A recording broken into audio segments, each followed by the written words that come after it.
اعوذ باللہ من الشیطان الرجیم بسم اللہ الرحمن الرحیم یا ایھا الذین آمنوا کتب علیکم الصیام کما کتب علی الذین من قبلکم لعلکم تتقون۔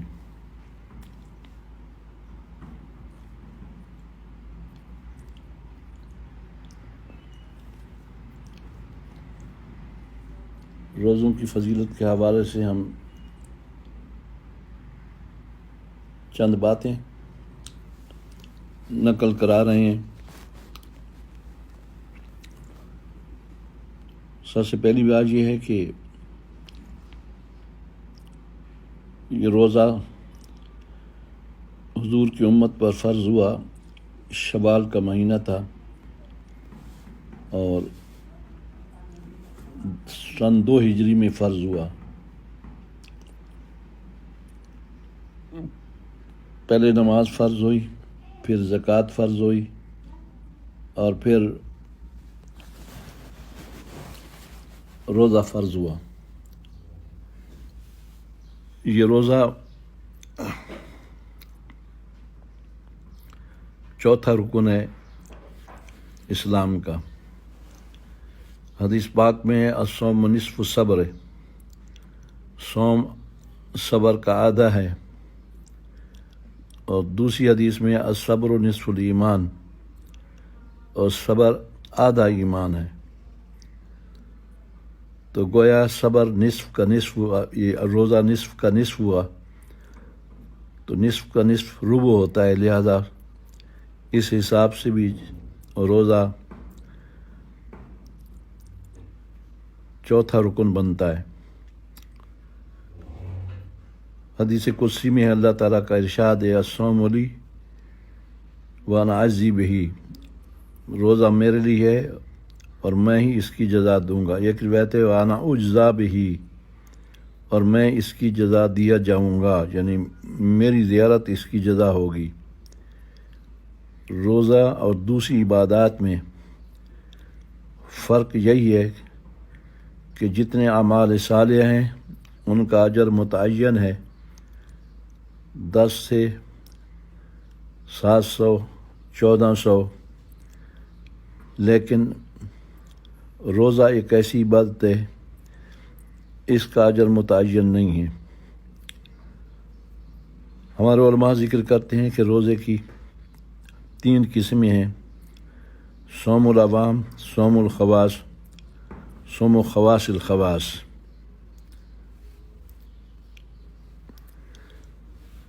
خواص الخواص کا روزہ یہ ہے کہ صرف اللہ تعالیٰ کا دھیان ہو اور ہر کام میں اللہ تبارک و تعالیٰ کے حکم کا تصور ہو، یعنی غیر خدا سے اعراض ہو جائے۔ یہ روزہ انبیاء اور صدیقین کا ہوتا ہے اور مقربین کا ہوتا ہے۔ ان کا روزہ یہ ہے کہ اگر اللہ تعالیٰ سے ہٹ کر کسی چیز کا تصور آ جائے جس میں اللہ تبارک و تعالیٰ کے حکم اور اطاعت کا تصور نہ ہو تو وہ کہتے ہیں ہمارا روزہ فاسد ہو گیا۔ خواص کا روزہ یہ ہے کہ انسان ظاہری روزہ کے ساتھ ساتھ کان، آنکھ، زبان، ہاتھ، پیر اور باقی اعضاؤں کو گناہوں سے باز رکھے۔ صالحین کا روزہ کہلاتا ہے۔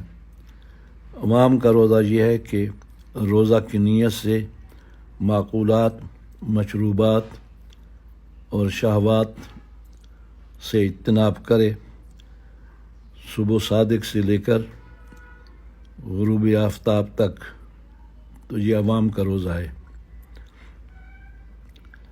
خواص کا روزہ 6 چیزوں سے مکمل ہوتا ہے۔ اول یہ کہ صائم نظر کو ہر اس چیز سے باز رکھے جس کا دیکھنا ممنوع ہے۔ حدیث شریف میں آتا ہے کہ بری نظر ابلیس لعین کے تیروں سے ایک زہر آلود تیر ہے جس نے اللہ تعالیٰ کے خوف سے اپنی نظر کو حرام سے باز رکھا، اللہ تعالیٰ اس کو ایسا ایمان عطا فرمائے گا جس کی حلاوت اور ٹھنڈک وہ اپنے دل میں محسوس کرے گا۔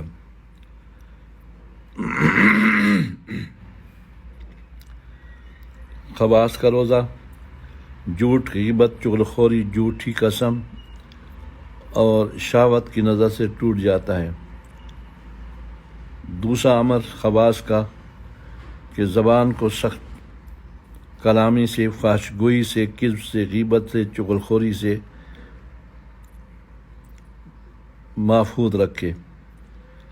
اگر کلام کرے تو مباح کلام کرے۔ حضور اکرم صلی اللہ علیہ وسلم کے زمانہ میں 2 عورتیں آئیں جنہوں نے روزہ رکھا تھا اور غیبت میں مصروف رہی تھیں۔ جب شدت کی پیاس محسوس ہوئی تو وہ حضور کریم صلی اللہ علیہ وسلم کے پاس مسئلہ پوچھنے کے لیے آئی کہ ہم روزہ چھوڑ دیں۔ آپ نے ارشاد فرمایا کہ تم الٹی کرو، قے کرو۔ جب انہوں نے قے کی تو بدبودار گوشت اور خون قے میں برتن میں کیا تو برتن بھر گیا۔ آپ نے ارشاد فرمایا کہ تم دونوں عورتوں نے آج غیبت کی ہے، جس کی وجہ سے یہ تمہارے پیٹ سے یہ خون آ رہا ہے اور گوشت نکل رہا ہے بدبودار۔ تیسری چیز، روزہ دار اپنے کانوں کو ہر ایسی کلام سے محفوظ رکھے، نہ سنے جو مکروہ اور ممنوع۔ حضور علیہ السلام فرماتے ہیں کہ غیبت کرنے والا اور غیبت سننے والا دونوں گناہگار ہوتے ہیں۔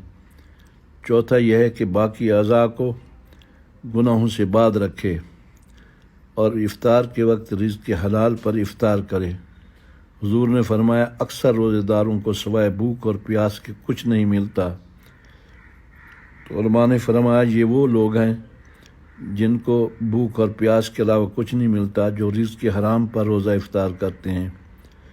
پانچویں چیز خواص کے روزہ میں کہ روزہ افطار کے وقت رزق کے حلال بھی کم کھائے، کیونکہ حدیث شریف میں ہے کہ وہ چیزیں اور وہ برتن جو بھرے ہوئے ہوتے ہیں ان میں سے مبغوض ترین برتن وہ پیٹ ہے جو حلال رزق سے بھرا ہوا ہو۔ تو رزق حلال حلال ہے، لیکن پیٹ بھر کے کھانا نہ کھایا جائے۔ اللہ تعالیٰ کے نزدیک وہ پیٹ مبغوض ہے، نہایت ناپسندیدہ ہے۔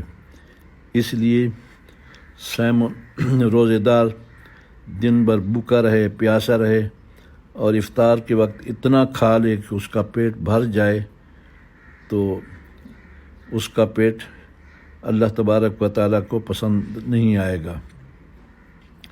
روزہ کا مقصد یہ ہے کہ شہوات ختم ہوں اور نفس امارہ کی سرکشی ختم ہو جائے، لیکن پیٹ بھر کھانے کی وجہ سے یہ مقصد حاصل نہیں ہوتا۔ لعلکم تتقون، یہ حاصل نہیں ہوتا۔ اس لیے رمضان المبارک میں روزدار کے لیے حکم یہ ہے کہ قلت نوم، قلت طعام، قلت کلام، یہ تینوں چیزیں قلیل ہونی چاہیے۔ قلت طعام کی وجہ سے کمزور اور بیمار نظر آئے، اور قلت کلام کی وجہ سے فحش گوئی نہ کرے، اور قلت منام کی وجہ سے یہ ہے کہ رات کو جاگے اور دن کو تھوڑا سا سو جائے۔ آج کل کا روزہ جو ہے ایسا تو ہو نہیں سکتا، لیکن کچھ لوگ جو عابد ہیں وہ بھی غفلت کے اندر ہیں کہ رات بھر جاگتے ہیں لیکن دن کو اتنا سوتے ہیں کہ رات سے بھی زیادہ ٹائم لے لیتے ہیں سونے کے اندر۔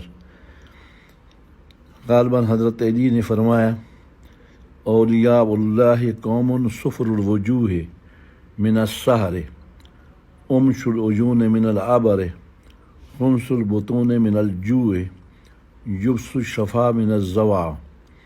اللہ تعالیٰ کے ولی ایسی قوم ہے جن کے چہرے زرد ہوتے ہیں